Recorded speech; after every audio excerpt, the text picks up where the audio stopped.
Hello, everyone. Thank you. Thank you, everybody, for coming over here. It's it's great seeing all these faces in person, right? After countless Zoom hours, having such an in-person meeting is amazing. So thank you all again for coming over. And I'm the next speaker. I'm going to talk about computer vision issues, and I'll talk about our company in a minute. And over the Zoom meetings, I have tried to tell so many jokes, but I never got a response. Nobody ever laughed. It turns out I'm not remotely funny. So I did get a few laughs, so I'm in person funny a little bit. So what I'm going to discuss today is I'm going to talk about me and my company. What does our company do? We'll talk about some of the common computer vision data collection challenges. How do we solve those problems? What are the different solutions out there in the market that people are using? What are Shaip's offerings? Some of the solution highlights that we have, and some of the use cases that we have solved and how that can help the audience sitting over here as well. So we'll discuss those things. Let's start with me. I'm the co-founder and the CRO for Shaip. My years of educational and industry experience has prepared me to talk both about technology and business. So I sit at this cross section about technology and business so I can see how we can apply the AI use cases to real world scenarios. And that's what I'm going to talk about in the next few minutes. Shaip is a leader in data collection and annotation category. We are a global leader in AI training data sets. Our platform leverages tech and human intelligence, human in the loop, along with the technology in place to create high quality AI training data. We work with Fortune 500 companies, as you could see over here, Amazon, Google, Oracle, to some of those younger startups, and help them build their AI models. We sit a layer before the AI training models are built. We provide them the critical piece of providing them curated data so they can build a diverse, accurate data sets. So there are lots of computer vision data challenges that we have. And if you look at this chart, there are so many use cases people are trying to solve. Some of them like generic images, home security videos, barcodes, drone videos, food cuisines, and some very unique we have seen. All of these are something that we have solved, like runway cracks and potholes, like identifying stains and on cloths and fridge images. So very niche use cases and some very generic use cases that we have solved. One common thread connecting all these use cases is that all of them require gold standard training data to build their AI. The AI is as good as the quality of the training data. What we have also seen that all this burden of finding good annotated quality data falls on the data scientists. Today, data scientists spend about 80% of their time on data collecting, cleaning, and labeling.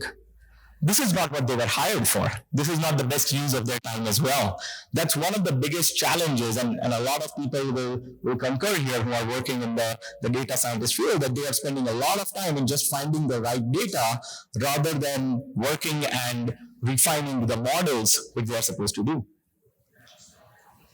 And on top of that, 44% of them feel that they don't have the complete data. The data is still incomplete. It's not diverse. It's not curated well. About 85% of AI projects would be delivering misleading data because it's a biased training models. And I'll show some real case examples in the following slides that how the models are very biased and the data is not diverse in that case. So organizations do require a way to get diverse quality data for building AI, which is scalable and unbiased. So some of the classic examples of bias, and these are some real world examples we have seen. Amazon, while doing their AI recruitment process, they favored a lot of male candidates over female candidates. As historical data showed that there were more men in the organization, and that is the data that they were using to build their AI recruitment tool, male candidates were better suited than women candidates, and some of them even went on to penalize the women for having that on their resume. A similar use case with Facebook. Facebook allowed brands to target customers based on religion, race, and gender. The AI models that showed ads on the requirements of nurses, secretaries to women, and jobs to taxi drivers to men specifically with weaker financial background. All this showcases the importance of having a diverse data set which is unbiased. So we talked about the different kind of problems that the industry is facing, the data scientists are facing in terms of data. What are the different solutions out there that people are using today? One of the common ways most of the people will go to is open source. There are lots of them, Kaggle, OpenML, ImageNet, which is the largest image data set out there. And people will go to this open source data set and say, hey, this will help me build up my training models. It will save us some costs as well. Why not do it? It turns out the quality is not as per the specifications. We had a customer who was trying to build a facial image recognition use case. They wanted to identify Asian folks within a group of people. They downloaded the database from ImageNet, and all the database was Caucasian folks. How is that model going to turn out to be accurate? And that's one of the biggest problems with open data source. It's not catered to the use case that a company is trying to solve. So the quality is not as per the specifications. Obviously, we'll have to do a quality check on top of it, which increases the cost as well. And this may work during the testing phase, but during the production, the models are completely inaccurate and biased. The second place most of the folks go in to find the training data sets, it's internal sources. We have all heard this. We have terabytes and petabytes of data available internally. Let's just use that data. Why not use that data? What we have seen from the previous example, like Amazon has petabytes of data available with them, Facebook has the same thing, but it leads to a lot of missing database and a lot of bias. All the Amazon database, the data that they had favored male candidates over female candidates. Facebook's database targeted towards a specific audience, specific religion, gender, which introduced bias in their models. So internal sources may not suffice to have an accurate AI model. On top of that, you will require resources to process, transcribe, and tag the data. Additional project managers, HR people, annotators, all of those will be needed to do that.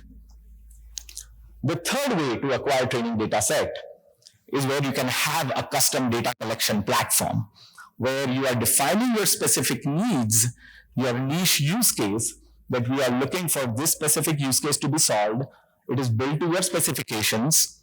There is a consistent quality in there, and you can handle the complexity. You can start small and go big and try to solve this problem.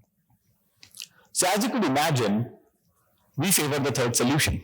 We feel that having a custom data collection solution is the answer to solving computer vision data collection challenges. And I'll talk about some of the offerings that we have that Shaip does in trying to solve this problem. So what we do is we help companies source images, videos, audio, text for computer vision use cases on our proprietary platform. We have presence in about 60 plus geographies, and we have mobile apps and a platform to make sure that the data is diverse and unbiased as per the specifications to have an accurate training model. We also have curated data sets, so you can license data off the shelf, which is an image, video, or any other use case, which can cater to your specific model that you are building for as well. And on top of it, if you have lots of internal data, but you don't have resources to do that, we can provide an end-to-end data annotation platform as well, and augment that with more data which can be collected from real world, which can help you solve the data problem. So we talked about the problem, we talked about the solution that we think is the best fit in that. Let me walk you through how this entire thing works. We have three areas that we focus on covering the end-to-end data journey: a manage, a work, and an intelligence platform. The managed platform is where a product manager or a data scientist would come in and define the specific use case. If they are looking to collect images for facial recognition use case for a specific geography, location, age, gender, we can define all those different parameters and see how can we scale the data platform accordingly. We will have our workforce joining in from the other end as well, so that we can find the right person who can contribute to that data, or the right partners who can come in and provide that data to our platform. And finally, we have AutoML ingested into our platform, which can take care of all the data validations and all the data modeling, so that you don't have to worry about whether this data is going to be diverse to take care of all those different use cases. Is it going to be biased towards one end or not? Because that is taken care by the Shaip intelligence platform. So I'll talk through all three of them through an example. This is a high-level way that how the training data platform works. On the left-hand side, we have all the different data types that can be ingested into the platform. And on the right-hand side, we have our contributors coming to the platform so that they can start working and contributing the data that you are looking for. Through our apps, we can do the data acquisition, and all these follows the GDPR, HIPAA, Safe Harbor, all the different guidelines that we can have. So the first step, a machine learning engineer or a data scientist or a product manager would come onto the platform and would define the different parameters. Here in the specific example, it's a facial image collection project where a customer is looking to build a facial recognition model. So they would come in and they would define that this is the task, this is the kind of data, these are the different ethnicities and different parameters that we are looking for on our platform. The project setup happens with defining that which is the environment we want to do the collection for, what are the different variations we are looking for, and execute as simple projects as just having 2 or 3 parameters to very complex projects with having multiple parameters inbuilt as well as. As you could see from here, this is where our unique differentiator comes in. And this is where we have been seeing the biasness in some of the examples that I provided earlier. We can provide a metadata form filler which can define that what kind of gender we are looking for in the data, what is their age group, which countries, what is their skin tone, languages, different kind of emails, whatever information we want to upload over here, we can define and have that kind of a contributor network come onto the platform so we can do that work. As a second step, we will identify the right workforce who can contribute to the data to this platform, whether they are independent vendors or our partners, or whether that's a crowd of participants who want to be taking part in this platform. Once that is done, the customers will have the authority to look at it and say, hey, this is the data which will help us train our models, and this is the data which needs to be discarded. So that's approved versus disapproved.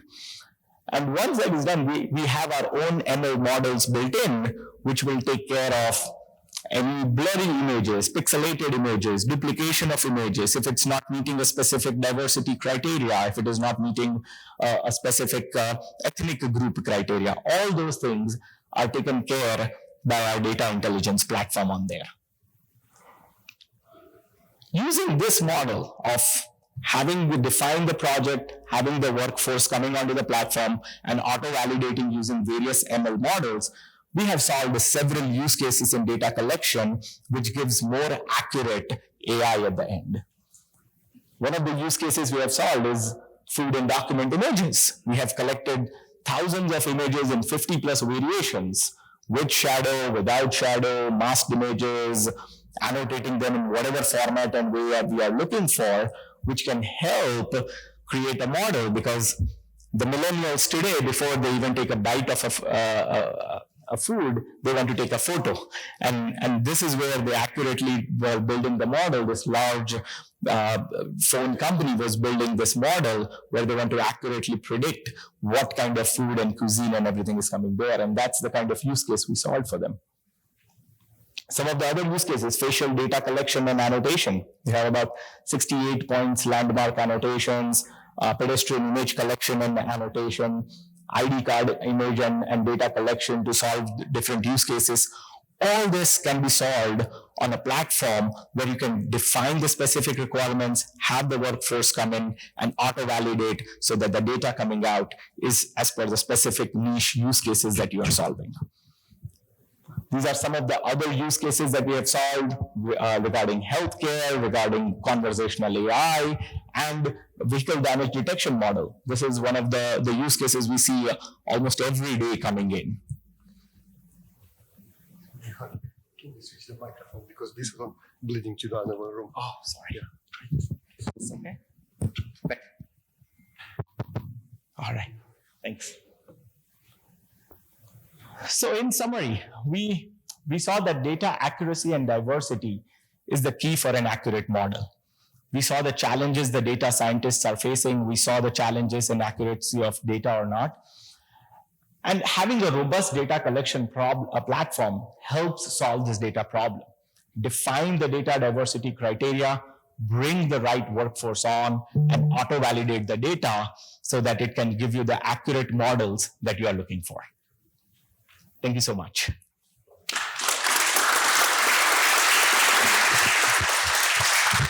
If you have more questions after this talk, I have my colleagues Russ and Priya here as well, so you can reach out to them. Thank you.